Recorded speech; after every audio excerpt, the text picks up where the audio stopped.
자, 그래서 어금니가 이제 그렇게 중요하다는 것 때문에 제가 로봇까지 만들어 본 경험이 있습니다. 자, 어금니 굉장히 중요하구나, 이렇게. 그래서 이제 요게 이제 좀 주제를 살짝 비껴나가는데, 발치와 비발치에 대한 이야기를 좀 해봅니다. 왼쪽은 이제 연세대학교의 최윤정 교수가 정말 그 환상적인 치료 결과를 보여준 그런 케이스 리포트고, 오른쪽은 뭐 비슷하지만 저는 이제 발치를 통해서 해결해 본 그런 케이스라고 보시면 될 것 같습니다. 그래서 이미 이것은 AJO의 아주 굉장히 우수한 증례로 이제 소개가 돼가지고 그 치료 과정을 잘 이제 소개를 했습니다. 그래서 치료 전과 후를 보면 이 하이캐나인이 있던 공간을 완벽하게 재현을 했고, 그리고 이제 결국 어금니를 다 뒤로 보냈고, 그리고 미들라인이 틀어져 있는 것도 반대쪽으로도 어금니 다 뒤로 보내서 아주 굉장히 훌륭한 인터디지테이션을 만들었습니다.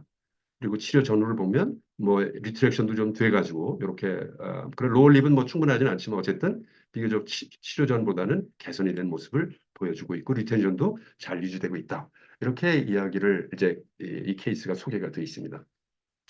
굉장히 뭐그 교정 치료 메카닉으로만 보면 엄청난 아웃풋입니다. 이건 누가 봐도 하기 어려운 것을 어쨌든 해낸 거죠. 이거는 그러나 반복해서는 안 된다는 것이 제 생각입니다. 그래서 이제 치료 전후를 보면 상당히 훌륭한 치료 결과를 보였는데 이렇게 한 이유는 뭘까요? 결국 비발치 치료가 발치 치료보다 더 낫다고 하는 검증되지 않은 그러한 그 어떤 뭐 철학이랄까요? 저는 뭐 이건 진리라고 보지는 않습니다. 그래서 이게 결국 교정학계에 만연이 되어 있는 게 현실입니다.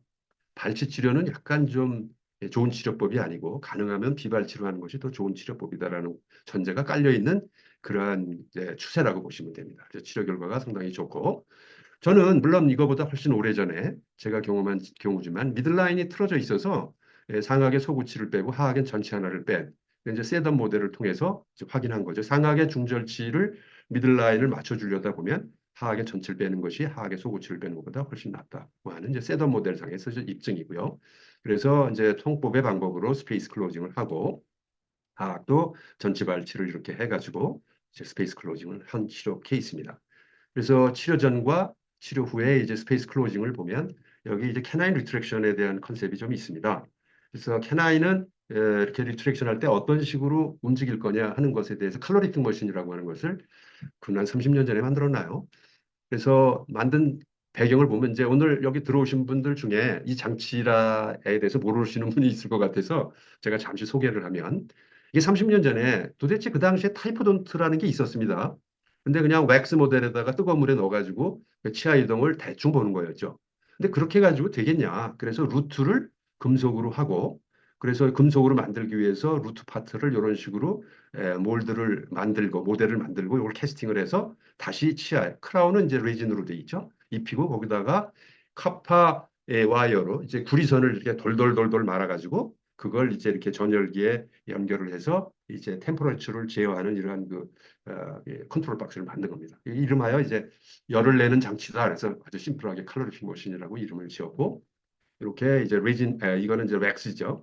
굉장히 딱딱한 왁스를 이렇게 그 치아에 다 해가지고 이런 식으로 스페이스 클로징을 해보는 실험까지 저희가 만들었습니다.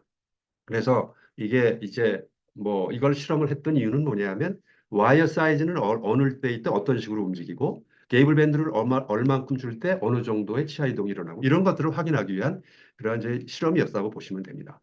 그래서 이제 캐나인 리트랙션이 그 당시 이제 닥터 볼스턴의 T루비 컨셉이 보면 처음에 컨트롤드 티핑하고 그다음에 이제 루트 업라이팅이 되고 그래서 결과적으로 이제 트랜슬레이션 된다고 하는 컨셉입니다. 이게 브라켓이 이제 그 프릭션레스 그러니까 마찰 없이 치아 이동을 시킬 때 가장 좋은 방법이 이게 좋은 방법이긴 한데 소위 잘못 매니저하게 되면은 아주 엄청난 사이드 이펙트에 시달리게 되죠. 그래서 실제로 저는 T루비 이런 캘로리틱 머신상에서 그런 식으로 치아 이동이 되는지를 검증을 해본 겁니다. 그래서 T루브를 할 때 이렇게 프리 액티베이션을 미리 줍니다. 그럼 이런 형태가 되면 이렇게 딱 이 브라켓 레벨, 튜브 레벨을 쫙 내리면 이게 오버클로즈가 되고 이 라인상에 되죠. 그런 다음에 딱 당겨서 이렇게 되면 오픈이 됩니다. 그럼 요만큼만 리트랙션 되는 게 아니라 이게 아까 뉴트럴 포지션에서 이게 이렇게 겹치거든요. 그만큼 더 가는 그런 상태라고 보시면 될 것 같습니다. 그래서 이제 이런 상태에서 이제 땡기고 시간이 지나면 이제 나중에 이런 식으로 됩니다. 그러니까 처음에 비해서 인트루전 되는 게 보입니다. 이게 물론 앵커가 든든하다는 전제로 깔고 있습니다. 처음에 컨트롤도 티핑이 됐다가 나중에 인트루전이 되면서 루트 업라이팅이 되는 그러한 모멘트를 가지고 있는 T루브입니다. 그래서 T루브를 잘 쓰면 이런 메카닉스를 얻을 수, 이런 메카닉스의 결과를 얻을 수 있다고 하는 것이 이 T루브의 장점인데 잘못하면 큰일 나는 것이죠. 처음에 하면 컨트롤도 티핑이 일어나고 그리고 이제 인트루전이 일어나서 최종적으로 보면 이제 이런 식의 시야 이동이 일어날 수 있다는 것을 알려주는 겁니다. 그래서 T룩 자체는 상당히 좋은 장치인데 쉽게 뭐 다루기 어려운 그런 장치인 것만 확실합니다.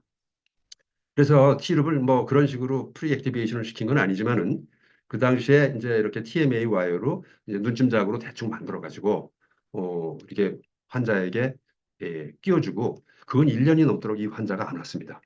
그래서 물론 안티 로테이션 밴드가 다 들어가 있는 상태인데 이 1년이 지나서 내원한 이유는 뭐냐면 여기 보면 이쪽에 밴드가 부러져 가지고 이게 막 찔리고 그러니까 온 거예요.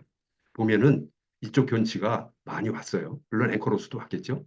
왔는데 안티 로테이션 밴드를 주니까 보통 이게 디지털 아웃 로테이션이 되는데 미지알 아웃 로테이션이 된 상태로 왔습니다.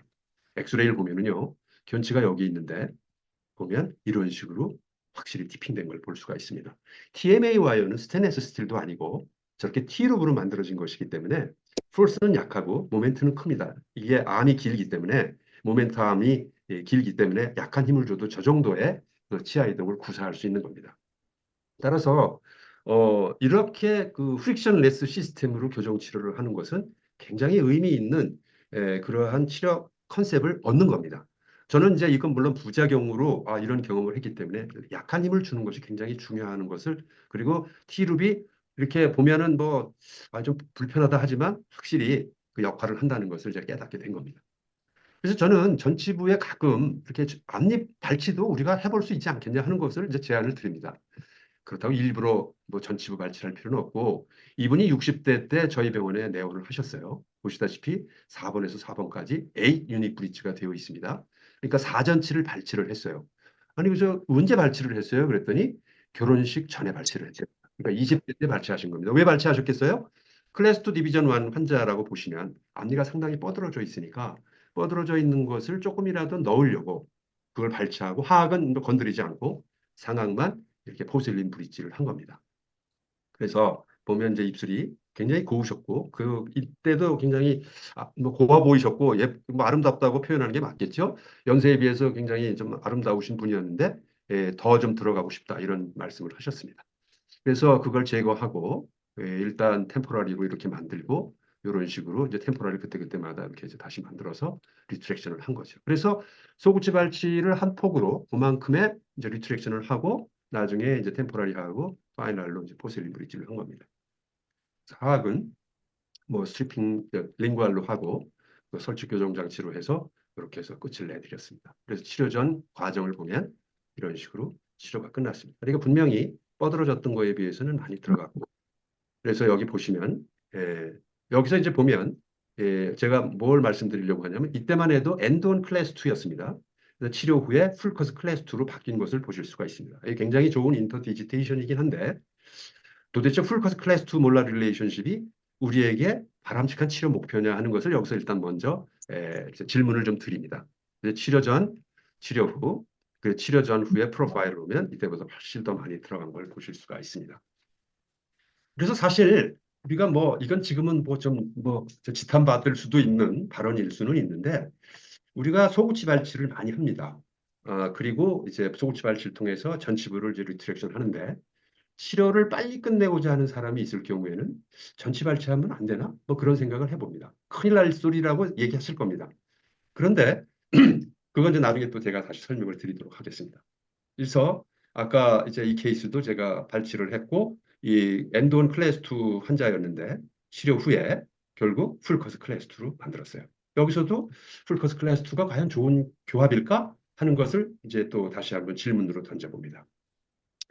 여기 보면 이렇게 풀커스 클래스 2로 끝내는 케이스들이 우리 많이 있습니다. 스켈레탈 클래스 3.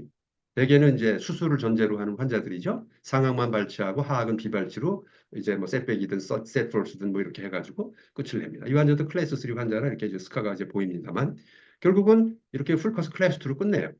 그리고 클래스 2 환자인 경우에 또 풀커스 클래스 2로 끝냅니다. 그래서 이 케이스를 보시면 여기 보면 제2소구치가 미싱이 됐는데 나이가 젊다 보니까 이 임플란트 심는 것보다 그냥 교정으로 가져오는 게 더 낫겠다. 그래서 이제 교정과에 의뢰된 환자입니다. 그래서 결국은 우리가 이제 클래스 1, 하프 커스 클래스 2, 풀 커스 클래스 2일 때의 이제 교합을 보여드리는 겁니다. 우리가 가장 이상적으로 생각하는 이 클래스 1이죠.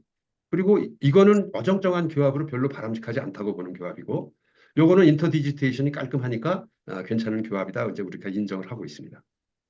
설치해서 본 것을 보여드립니다. 그래서 근데 실제로 보면 이렇게 풀커스 클래스 2를 하게 되면은 로테이션이 돼서 오게 돼 있습니다. 약간 로테이션이 돼서 이렇게 이제 교합이 얹혀지게 되기 때문에 이게 풀커스 이게 클래스 1일 때 커스포사 릴레이션십 클래스 1 커스포사 릴레이션십이 만들어지는 게 가장 바람직하죠. 그리고 하프 커스빌 때는 역시 그래도 커스포사 릴레이션십이 이루어지는데 풀 커스 클래스 2가 되면은 이 펑셔널 커스비 메지어 링구얼 커스비인데 이게 마지널 리치에 올라갑니다. 그리고 디스토 링구얼 커스브는 메지어 링구얼 커스보다 크기가 작기 때문에 센트럴 포사 위치에 있지만 교합이 잘 안 됩니다. 결국 뜨지요. 그래서 풀커스 클래스 2는 바깥쪽에서 보면 아주 그럴싸해 보이지만 안쪽에서 보면 굉장히 엉성한 교합이다. 그리고 이 커습이라고 하는 것이 포사에 있어야지 마지널 리치에 있으면은 좋은 교합이다라고 얘기할 수. 절구가 있으면 절구 공 안에다가 해야 되는데 절구 가장자리를 계속 절구가 찢는 거니까 결국 위험할 수도 있죠. 그래서 이런 식으로 로테이션이 돼서 된다는 것을 한번 설명을 드리는 겁니다. 그래서 이 케이스는 역시 이제 어금니를 끄는 거니까 그냥 인다이렉트 스켈레탈 앵커리지를 이용해서 안팎으로 저렇게 이제 파워체인만 가지고 술술술 끓이면 웬만큼 끌려올 때까지 7번은 그냥 드리프팅이 돼서 옵니다. 그렇게 드리프팅이 돼서 오고요. 끄는 것만큼 이만큼 끌려왔는데 요만큼밖에 스페이스가 없다는 것은 결국 7번도 드리프팅이 돼서 온다는 거죠. 그렇게 해서 이제 요럴 때 이제 7번에 결국은 이제 브라켓을 붙여가지고 튜브를 붙여가지고 이런 식으로 피니싱을 하게 되면 이제 이렇게 풀커스 클래스 2로 피니싱이 되는 건데 교환면을 보면 미지알 및 로테이션이 돼야 풀커스 클래스 2 되는데 딱 맞습니다. 그래서 치료 전, 후, 전, 후 모델을 이렇게 보여드리면 로테이셔널 프로트랙션이 됐다. 이렇게 설명드릴 수가 있습니다. 이제 설치해서 직접 들여다보겠습니다. 이게 치료 전인데 커스포사 릴레이션십을 이루고 있습니다. 근데 치료 후를 보면은 커습 마지널 리치고 이쪽은 뭐 커습이 작으니까 센트럴 포스에 절대로 들어갈 수가 없죠. 더군다나 로테이션이 돼서 움직이기 때문에 우리가 기대하는 것만큼의 좋은 교합은 절대로 이루어지지 않습니다. 그러면 결국 교정의사들이 우리가 인터디지테이션이 중요하다고 얘기하지만 그리고 어금니 교합이 굉장히 중요하니까 클래스 1이 굉장히 중요하다고 떠들지만 이걸 만들어 놓고 이게 좋은 교합이다라고 얘기하는 것은 어불성설이죠. 오히려 엔드원 클래스 2가 더 낫다고 말씀드릴 수가 있는 겁니다. 그래서 이 교합을 보시면 풀커스 클래스 2는 어찌 보면 만들지 말아야 할 교합이다라고 하는 것을 이제 제가 누누이 요즘 얘기하고 있습니다. 이런 걸 위해서 교정을 왜 하냐 이제 그러는 거죠. 그래서 이건 보면 물론 뭐 크라우딩이 있는 뭐 클래스 2 환자라고 보면 이 안쪽에서 보면 클래스 2지만 안쪽에 보면 다 이런 식으로 클래스 1 엔드원 그 커스퍼사 릴레이션십을 다 보이고 있어요. 그럼 이제 이런 경우에 물론 뭐 하악도 발치를 해서 클래스 1 교합을 만들어주면 좋지만 클래스 2라는 이유로 하악은 비발치로 한다고 그러면 아마 어금니는 또 좋지 않은 교합으로 우리가 유도하는 것이기 때문에 주의하는 것이 어떻겠는가. 그리고 굳이 꼭 좋은 교합을 만들겠다 그러면 하악도 발치하는 쪽으로 뭐 여기는 크라우딩이 있으니까 발치하는 게 더 좋을 수는 있는데 가능하면 그렇게 가는 게 맞다고 보는 겁니다. 그래서 우리가 이렇게 커스퍼사 릴레이션십을 맞춰야 되는데 이 커스 마지널 리츠 릴레이션십을 가져가는 것은 바람직하지 않다. 이 것을 여러분들한테 다시 한번 강조를 드립니다. 그래서 이제 이렇게 그러면 교합 접촉면이라고 있잖아요. 그러니까 클래스 1과 마일드 클래스 2와 풀커스 클래스 2가 이게 이제 소위 교합을 했을 때 접촉면이 어떻게 되느냐라고 이제 우리 석사학위생이 이제 논문을 써봤어요. 마일드 클래스 2, 뭐 엔드 클래스 2죠. 그래서 이제 이렇게 접촉면을 스캔을 해가지고 접촉 면적을 봤더니 아무래도 클래스 1하고 시비어 클래스 2는 분명히 차이가 있고 마일드 클래스 2하고 시비어 클래스 2 몰라 릴레이션십에 차이가 있다는 겁니다. 당연히 그렇겠죠. 결국 이건 뭘 얘기하냐면 시비어 클래스 2, 그러니까 풀커스 클래스 2 몰라 릴레이션십이 가장 안 좋은 교합이다라고 하는 것을 입증하는 겁니다. 그러니까 접촉 면적이 가장 적다는 거니까 그게 뭐 대수야? 라고 얘기하면 그러면 교정을 왜 합니까? 어? 우리가 그러한 것, 인터디지테이션을 잘 만들어주려고 교정을 하는 게 목적인데, 그게 보기엔 좋은데 기능은 아니야. 그러면 그것도 소위 이치에 맞지 않는 것이죠. 자, 그러면 이제 우리는 이제 장수해야 됩니다.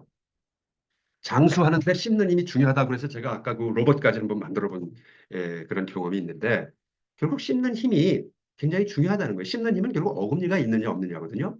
그게 클래스 1이냐 클래스 2냐 클래스 3냐가 중요할까요? 제가 보기에는 중요하지 않을 것 같습니다. 이게 일본에서 나온 논문이고요. 뭐 이 양반이 이제 그런 쪽에 이치로 선생이 굉장히 이런 쪽에 연구를 많이 하신 분인데 이게 결국 씹는 힘이 치매와 어떤 관계가 있느냐? 이게 우리 저 취업에서도 한때 2000년대 초중반에 한번 이런 얘기가 있어가지고 방송에도 한번 나온 적이 있습니다. 그래서 지금 저 치매가 거의 사회적 이슈가 됐습니다. 그러면 치과 의사가 치매에 어떤 역할을 할 수 있느냐? 교정 의사가 어떤 역할을 할 수 있느냐? 치매는 결국은 부정교합하고 상관없고 물론 이제 교합이 뭐 굉장히 시비하면 문제가 있겠지만 클래스 1이냐 클래스 2냐 클래스 3냐 어금니 교합이 그것이 중요한 게 아니고 어금니가 몇 개 남아 있느냐가 중요합니다. 따라서 가능하면 물론 뭐 비발치를 할 수 있으면 좋긴 하겠지만 그렇게 엉성한 교합을 만드는 그런 교정 치료보다는 이제 100세 시대를 대비해서 가능하면 환자가 잘 씹고 있다고 우리가 판정이 되면 웬만한 교합은 건드리지 말자는 것이 제 생각입니다. 그래서 아까 우리 이제 그 비발치 그 디지털리제이션 한 케이스 있지만 뭐 우리가 그 기교나 이런 술기면에서 보면 거의 타블렛이죠. 근데 과연 그런 것이 무슨 도움이 되겠느냐 하는 것이죠. 그래서 저는 어쨌든 그 우리가 교정 치료를 할 때 어금니 교합이 중요하다고 그렇게 강조를 했지만 실제로 그게 클래스 1, 클래스 2, 클래스 3를 놓고 봤을 때 어느 교합이 클래스 1이 가장 좋아 보이는 건 맞죠. 그리고 폐교가 좋아야 되겠죠. 그런데 클래스 2나 클래스 3 환자는 장수를 못 합니까? 그런 논문 없습니다. 그리고 그런 리서치 할 수도 없을 거예요, 아마. 장수하는 분이 다 클래스 1이라는 그런 논문이 어디 있습니까? 없습니다. 결국은 뭐냐면 클래스 1, 클래스 2, 클래스 3라는 것이 한 50, 60이 넘으면 의미가 없는 게 이미 교환면이 다 마모가 돼가지고 그러한 그 커스포사 릴레이션십은 거의 무의미한 상태가 돼버립니다. 따라서 우리는 옛날엔 60이 평균 수명이라고 그랬기 때문에 그런 쪽에 굉장한 비중을 두고 그리고 무게를 두고 강조를 했다면 이제 100세 시대를 사는 입장에서 보면 어금니 잘 씹고 있으면 가능하면 건드리지 말라 하는 것이 좀 전제로 깔려 있었으면 좋겠습니다. 그래서 이런 식으로 이게 아주 이상적인 교합이겠죠. 이런 형태를 가지고 있으면 얼마나 좋겠습니까? 이거 아마 40 넘으면 이제 웬만큼 마모가 되어 있어가지고 그런 교합이 아무짝에도 쓸모없다는 것을 이제 알게 될 겁니다.